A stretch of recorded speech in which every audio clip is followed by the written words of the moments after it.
सुरेशम् विश्वाधारम् गगनसदृशम् मेघवर्णम् शुभाङ्गम् लक्ष्मीकान्तम् कमलनयनम् योगिभिर्ध्यानगम्यम्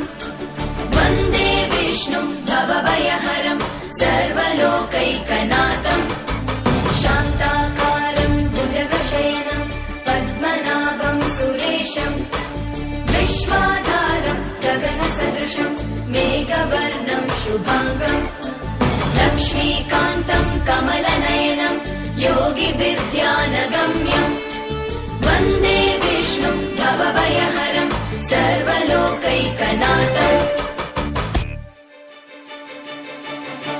त्रैलोक्यपूजितः श्रीमान् सदा विजय वर्धन शान्तिः कुरु गदा